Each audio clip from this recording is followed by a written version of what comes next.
বন্ধু তুমি আইবাই রে বলে আমি ঘর বান্ধিলাম ওহদির কুলের বন্ধু আইবা চাইয়াও তুমি আইলাই না রে। তুমি আইবা চাইয়াও তুমি আইলাই না রে।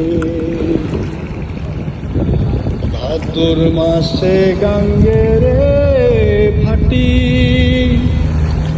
আমি কলকাতায় পাঠাইলাম চিঠির বন্ধু